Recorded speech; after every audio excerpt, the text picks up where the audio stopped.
berjumpa lagi ya dalam video pembelajaran online masih tentang 7 step to become a millionaire ya, atau 7 step to financial freedom ya, 7 langkah menuju kebebasan finansial. Kita berada pada tahap mengenai investasi ya, investing your money to grow your money. Jadi dalam video-video sebelumnya kita sudah bicara instrumen investasi yang pertama, yakni mengenai reksadana. Kita sudah jabarkan mengenai potensi returnnya dan juga cara membelinya. Nah, di dalam bagian ini kita akan bicara mengenai investasi properti ya, Bapak Ibu-Ibu ya. Harus saya sampaikan di Indonesia ini memang pernah ada data menunjukkan sekitar hampir 80% ya, 80% orang yang punya uang di Indonesia, orang-orang kaya yang mungkin income-nya 40 juta sampai 50 juta per bulan ke atas itu lebih suka menginvestasikan uangnya di properti ya daripada reksadana ya. Dan kemudian emas. Jadi kalau mau diperingkat mungkin favorit orang Indonesia itu investasinya pertama properti, yang kedua emas, yang ketiga baru reksadana ya. Mudah-mudahan sih tahun-tahun ke depan menjadi lebih berimbang ya, reksadana menjadi lebih bagus, lebih tinggi karena returnnya juga bagus ya. Nah, mari coba kita lihat ya kenapa investasi properti menjadi favorit ya.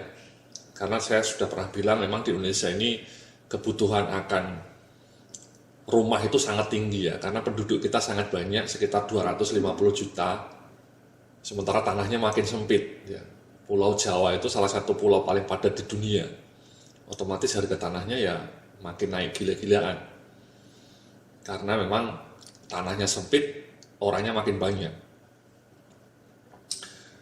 Nah, investasi properti ini ya faktor-faktornya Bapak, Ibu-ibu, Mas-mas, ya Mbak-mbak ya, pertumbuhan harga properti itu memang antara 10 sampai 30% per tahun. Ya. Itu memang sudah proven ya. Saya tinggal di Kemang Pratama ya, di Bekasi Barat.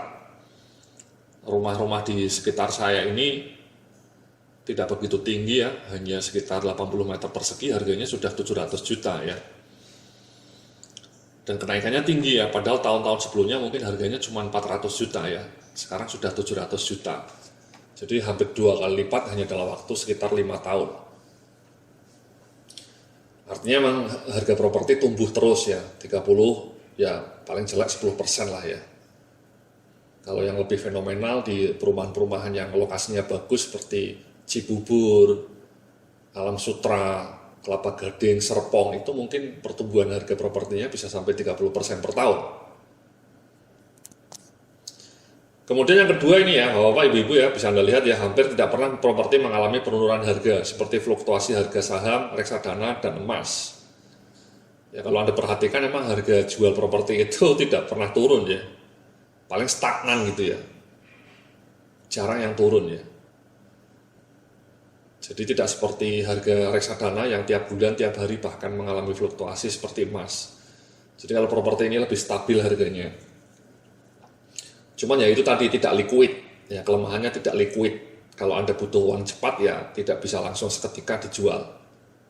Ya butuh waktu bisa sampai 1 bulan. Ya. Nah tapi yang ketiga ini yang luar biasa juga. Kalau Anda punya properti, ruko atau kos-kosan, ya, atau misalnya apartemen, Anda bisa mendapatkan income per bulan dari uang sewa. Ini yang tidak bisa didapatkan ketika Anda investasi reksadana atau emas. Ya, Anda tidak bisa dapat income per bulan dari uang sewa. Jadi kalau Anda investasi properti itu Anda tidak hanya dapat apresiasinya, apresiasi kenaikan harga, tapi juga dapat income per bulan dari uang sewa. Ya, itu kelebihan properti. Jadi tiga kelebihan ini yang membuat properti menjadi sangat favorit. Ya. Nah, saya mau ngasih simulasi nih ya. Berapa sih income bulanan kalau Anda sewakan? Ya, kalau Anda punya ruko ya di lokasi yang cukup strategis ya. Itu istilahnya ada dalam dunia properti disebut yield. Ya, yield atau return. Jadi patokan harga sewa ruko itu disebut yield. Nah, ruko itu patokan yieldnya antara 9 sampai 10% dari harga jual unit. Jadi kalau Anda beli ruko di sebuah lokasi yang bagus, harganya 500 juta misalnya, maka Anda bisa menyewakan ruko itu setahun ya, dengan patokan 10% dari harga jual. atau ekivalen dengan 50 juta per tahun atau 4,2 juta per bulan. Dari mana ini 50 juta ini muncul? Ya, ini dari yield ini, patokan ini sudah satu kesepakatan universal ya. Kesepakatan di antara para pemilik ruko di berbagai kota di Indonesia. Jadi ruko itu dianggap yieldnya paling tinggi, bisa sampai 10%. Jadi yield ruko itu malah lebih tinggi dibanding yield rumah tinggal, atau yield apartemen. Ya. Jadi kalau Anda misalnya beli rukonya 1 miliar, maka ruko itu bisa Anda sewakan setahunnya 100 juta. Ya. Atau 10 juta per bulan. Nah, mari coba kita simulasi ya. Jadi ini simulasi nih, saya mau beli ruko harganya 500 juta, misalnya di Bekasi Timur lah katakanlah ya, di kota yang lagi berkembang, Bekasi Timur. Kalau Anda kredit berjangka panjang 10 tahun dengan bunga 14,5%, ya ini rata-rata suku bunga KPR sekarang, 10 tahun tenornya, maka DP-nya 30% ya, memang sekarang memang harus kasih DP ya Bapak Ibu-Ibu ya. Ini yang membuat investasi properti ini menjadi cukup terbatas karena hanya orang yang punya uang di atas 100 juta yang bisa melakukan investasi properti. Kalau tabungan Anda masih 50 juta ya mungkin lebih baik dibelikan reksadana. Atau kalau bahkan tabungannya baru 10 juta ya beli reksadana saja Bapak Ibu-Ibu. Tapi jangan pesimis ya, suatu saat Anda pasti akan punya uang 150 juta. Itu optimis itu penting itu Bapak Ibu-Ibu ya. Fondasi itu, mindset. Oke. Nah dengan DP 150, suku bunganya 14,5, kreditnya berjangka waktu 10 tahun, maka angsuran per bulannya adalah 5,5 juta. Ya, Anda harus ngangsur 5,5 juta. Tapi Anda jangan lupa kalau ruko itu disewakan, Anda dapat uang 4,2 juta. Ya, ini 4,2 juta, ya, karena yieldnya 10%. Sehingga Anda selisih hanya tiap bulan hanya akan bayar 1,3 juta. Inilah yang dilakukan banyak orang Mas, ya. Banyak orang punya peternakan ruko karena sangat menguntungkan ya.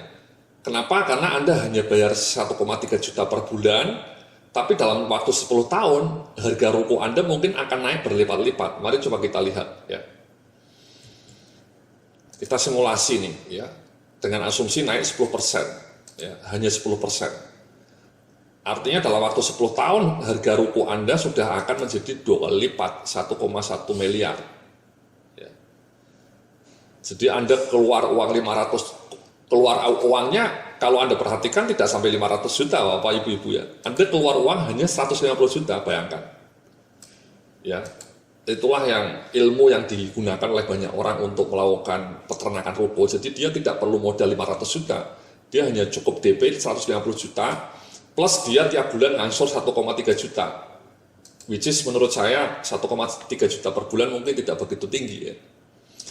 Artinya Anda hanya perlu modal 150 juta di awal dan tiap bulan nyicil hanya 1,3 juta, ya, mirip dengan cicilan untuk beli Vario ya, atau beli mobil sekarang malah cicilannya sampai 2.500.000. Nah ini banyak orang yang lebih tergoda beli mobil yang tidak menghasilkan, lebih baik beliin ruko lah.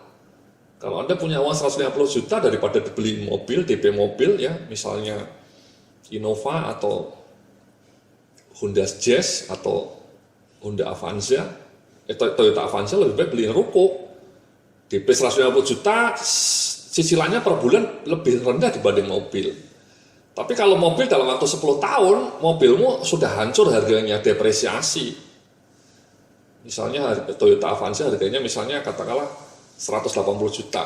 Dalam waktu 10 tahun mungkin sudah drop menjadi hanya 60 juta. Sebaliknya, kalau Anda beli ruko dalam waktu 10 tahun akan melambung harganya. Nah ini dia saya mau tunjukkan.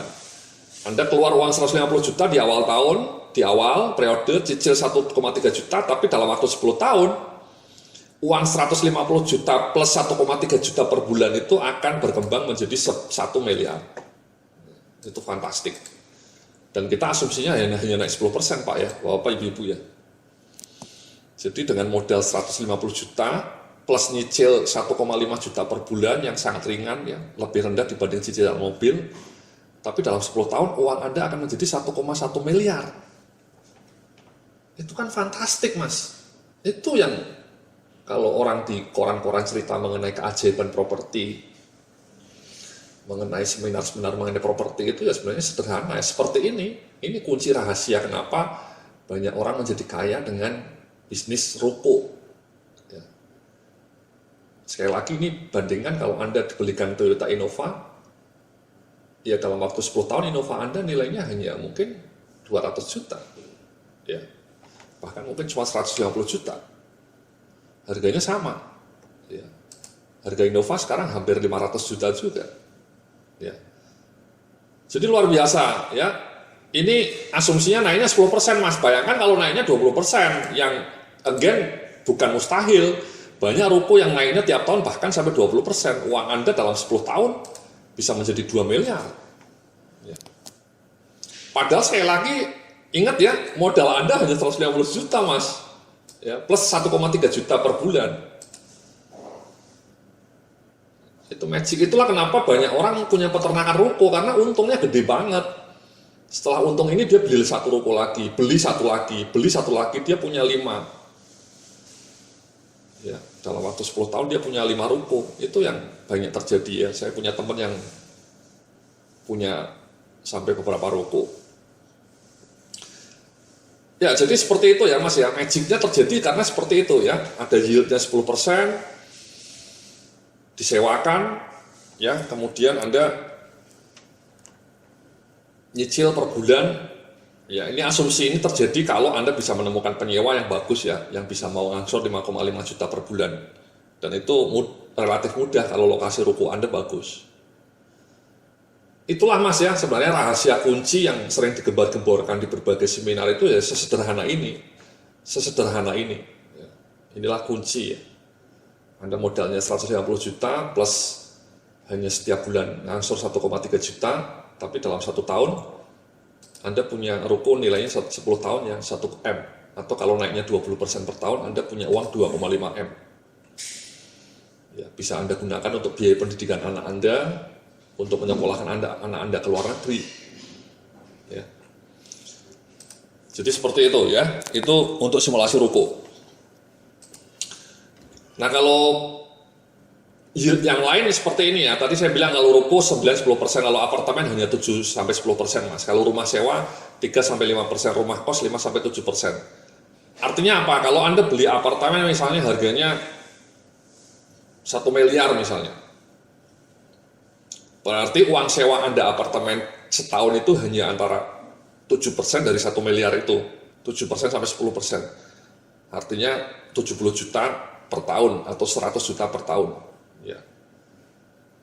Kalau rumah tinggal, ya misalnya saya punya rumah misalnya saya beli harganya 500 juta. Ya saya sewakan. Nah disewakan itu paling setahun kadang-kadang dapatnya cuma 30 juta ya, 30% dari 500 juta ya.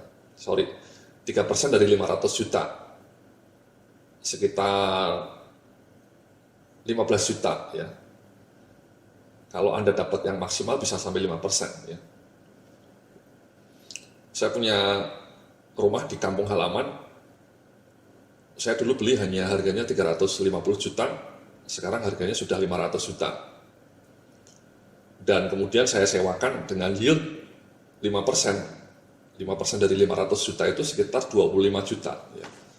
Jadi emang yield menyewakan rumah tinggal itu ya maksimal 5%. Jadi memang pas, rumah itu harganya sekarang 500 juta, saya sewakan setahun 25 juta. Jadi yieldnya 5%. Nah kalau Anda punya kos misalnya di Jogja atau di Malang, ya di kota-kota pelajar, Jogja, Malang atau Bandung, ya kos-kosan Anda dibangun, harganya misalnya 500 juta kos-kosannya, Anda bisa menyewakan kos-kosan itu dengan harapan mendapatkan 7% dari 500 juta tadi.